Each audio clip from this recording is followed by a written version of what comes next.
The first topic that we're going to talk about today is a brand new movie just released, Waves, which is the latest release from A24. Now, Waves is something that we've been looking forward to for a while, right? Yeah, long time. Long time. The trailer, I remember seeing it probably about 2 months ago, around that time. Right. Yeah, and instantly, like... It's actually pretty fast. When you think about it. Yeah, the marketing, like the stretch is not that long, but it feels like a long time because I feel like we see a lot of movies in between. But I remember, seeing the trailer and hearing Frank Ocean in the trailer, and instantly I was like, wait a second. This is different. Frank, I don't know if Frank ever licensed out his music for anything. Right? Yeah. And so when I saw that trailer and like Frank Ocean is in the background, I'm like, wait a second. What's going on here? This is different. And then I seen the black cast. Well, yeah. And then I said, that too, right? Yeah. Sterling K. Brown. Yeah. Sterling K. Brown is in it. Okay. This looks really... Yeah. But the trailer is a bit ambiguous. It doesn't give too much away to the story. Almost all trailers should be like that. Yeah, they should aspire to be like that, right? So it was pretty ambiguous, but still interesting nonetheless. Like, still a really good trailer, I think, and got me really excited to see this movie. So we finally saw Waves. I know people have been asking us to talk about this movie who've already seen it, or they're excited to see it and they just want to hear our thoughts about Waves. And we just watched it, man. We're literally fresh out of the theater from seeing this movie. We saw it we just finished it up about a little bit over an hour ago. Right. So this movie is very much top of mind. So we wanted to just start off with Waves and get right into it, man. So just to give a little bit of background about the movie, it's written and directed by Trey Edward Shults. This is his third movie, I believe. He also directed It Comes at Night, which came out a couple of years ago, and it's starring Kelvin Harrison Jr., Lucas Hedges, Taylor Russell, Alexa Demie from Euphoria fame, Renée Elise Goldsberry, who was in the original cast of Hamilton, and of course Sterling K. Brown. And this movie is doing really, really well with critics, 91% so far, and I think the audience score, though it's only a few people who've reviewed it, I think maybe like 7 or 8, has a 100% audience score. So it's doing quite well. Yep. We saw the movie. What are your thoughts on Waves, bro? What a film. This is a movie that actually takes its time. It's a very patient movie, I would say. It does a very good job of camera movement to convey the message of the movie. It does a very good job of color, which we've talked about, which is just one of the highlights of the movie is literally the color. Color, just sensational. It's in the poster. Yeah. Right? All over it, right? Yeah, and you like kind of feel it coming. But this is just a very great, amazing film. I think it was very well made. And yeah, man, it's so much to unpack. It really is. Unfortunately, we can't do that here. But right. What I also will say, I want to give credit to Kelvin Harris Jr. Right? Yeah. Where Harrison Jr. Sorry, and he is just. This is the second time after seeing the movie Loose, right? The second time where he does what he has to do on that screen. For sure. Kelvin Harrison, I keep wanting to say Harris. Kelvin Harrison Jr. he's already becoming my favorite. I don't even know how old he is. He has to be like 20. I think 25 or 24. You can't tell. Yeah, no. You can't tell because in Lucy played a high schooler, right? And in this film, he also plays a high schooler. And he really is. He's a talent, dude. Yeah. And we are going to start seeing him more and more in the future. And a lot of people don't know his name, right? Because Luce is really low-key and this is really low-key. And I really do believe he is the future of black actors. Yeah. I really do. He's one of the few. Yeah, man. He was absolutely sensational in this movie.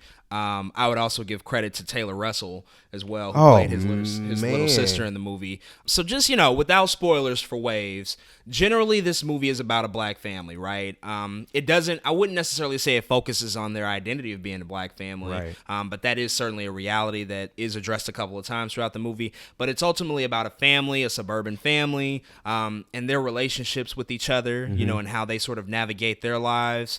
And it ultimately... it becomes a bit of a tragic movie, really, and it sort of examines, how they move throughout this situation that occurs and how they deal with it and their relationships with each other. There's father-son sort of tension there.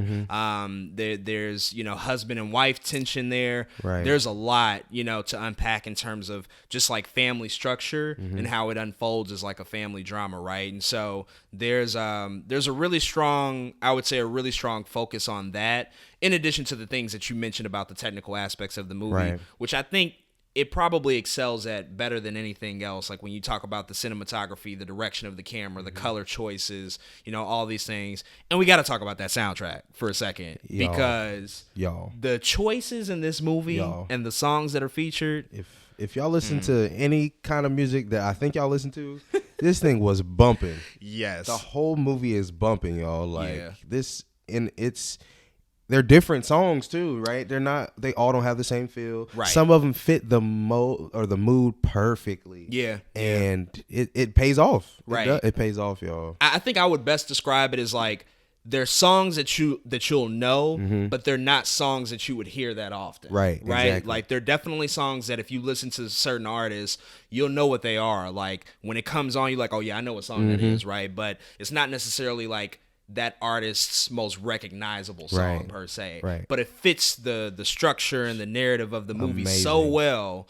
And they're so strategically placed. Like every time a song came on, I mean, not only did it like stir me up, and I'm like, oh shit, like that's my song, boy. But it was also like, wait a second, this actually fits perfectly with the tone of the scene at the moment, right? Right. And I think it's best to experience that without knowing what songs are a part of the movie. But just know, man, there are some incredible, I think, artistic choices made, not only with the soundtrack, but just with all the other things that we mentioned, like the usage of color and like how it transitioned throughout the film, and how it almost felt like at times like color like pulsated throughout the movie. Like it color had a sound, it was more than just like what it visually looked like. Like different colors had sounds to them and feels and tones, and like it made you feel something when you saw a specific color come on screen. And that I wasn't expecting that, man. That was something that was a bit of a surprise to me. That's one of the ideas I can't wait to unpack. Like I have to talk about that.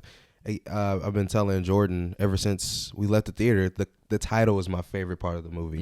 And it's because it's ambiguous enough to make you not understand what the movie is about, but it's so specific once you watch the movie to what it is about. Right? It's such a perfect title. For sure. I couldn't have thought of I wouldn't have came up with this. It's genius to me. Yeah. And that It was a very good choice to call this movie Waves for many reasons. I guess, one of the things, like after I left the theater, one of the things that I did sort of grapple with that, I wonder, I don't know if this speaks to the quality of the film per se, or maybe it does. I mean, actually it probably does. But the one thing that I thought sort of lacked in certain areas was the writing and the script. I think it's good writing. Like, I think it's good, but I don't know if it's great writing. Right. What I'll say, because I think that's actually a pretty intentional choice. It seems like the movie makes choices to focus a lot on the visual aspects, right, of what's occurring on screen. And so the writing at some points felt like it didn't necessarily always match the quality of the visual representation on screen. So I did think that at certain points the writing could have been a little bit better. And some conversations in the movie, as it relates to the topics and themes, when we're talking about, a black family living in the suburbs, and it's a family of like entrepreneurs, or just like these different ideas, or even like a young boy and a young girl going to high school and what that means. Certain scenes, like in certain dialogue between characters, I felt like it was a little on the nose. Like they conveyed some ideas that were a little like, of course, like, yeah, we get that. You didn't have to say it that way. Maybe if it was presented in a more intriguing way. So there were a couple of points where I thought that. I think part of the reason that also is true is because there's so many heavy themes in the movie that they didn't want the script to feel convoluted. They didn't want too much happening. I think they wanted you to sit on, or he wanted you to sit on stuff a couple times, which again, that's not necessarily, I don't know how to work that out, right? Where you have this super heavy theme in a movie and it may not be the best script choice, right? Sure. But it was almost like he wrote this thing and he was like, okay, let's pull it back. Yeah. And he did that a few times. To me, the whole second half of the movie was honestly. Well, so it's funny you mentioned that, because I do want to talk about the structure as well of the movie and how it is laid out. And I don't want to give really anything away in this particular episode about the movie, but it's not a typical 3-act structure. Oh no, of a movie. To me, it's 1-2. Right? Yeah. No, it's definitely it's a part 1 and a part 2. Yeah. Right. I also would say that the second half of the movie which I think is just by nature of like what unfolds and what happens. Exactly. Is not quite as strong as the first. Yeah, it's not quite as strong. The first half, there's very much a certain tone and feel. It's chaotic almost. It's frenetic. It's really unstable at times, and you feel that based off of what's happening with the characters in the movie. And the second half is much more. It feels much more inward, isolated, right? Quiet at times. Waves. Which, well, I'm unpacking later. I'll talk about it later. Let's table that one, but. It's a deliberate choice. Yeah. I get it. It speaks to the characters and how we follow that movie. But it was like, damn, it didn't quite hit me as much as the first half. I feel like if he would have just shortened it and told us that same second part would just take some stuff out. Honestly, just a few things. He could have just cut scenes. You know, it might not necessarily be they didn't get the shot or they did get the shot. You know, I think they literally in the editing room just could have cut some stuff out and we would have got it, and it would have been just as powerful. But that being said, it was still really, really good. Absolutely, a really good movie. I would recommend it. I will say that it's filled with a lot of pain and trauma. Yeah. That is a forewarning. If you do go to see this movie, it's filled with a lot of pain and certain sequences that are tough to watch at times. Yeah, super trigger warning, not in the the traditional sense of trigger, right? But in the sense of emotional stability. Yeah. Just go into this movie knowing that you're going to feel something. 100%. You're gonna feel several things. Yeah. It really is. We say this all the time: a roller coaster of emotions, right? And you just need to know that before you watch this film. Absolutely. Well, Waves is out. Go see it. I would recommend it absolutely. See this movie if you can. I know it's a limited sort of release. It's a smaller movie, but if you can definitely check it out, definitely will recommend that for you. You know, I'm actually curious. Does A24 ever really do that great in the box office? No, not really. All the movies are too small. No, they're very.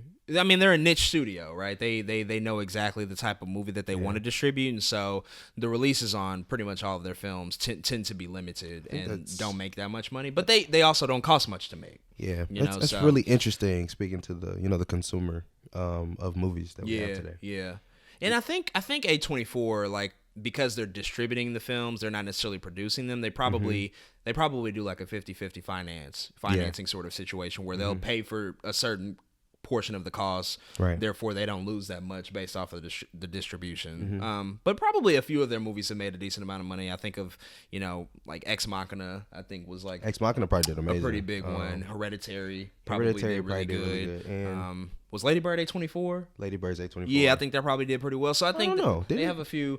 I think just because of like there was a strong following for the director in like Moonlight should have blew everything out the water, but it didn't. No, it definitely didn't. So I think it just depends. It depends on what they release. Gotcha.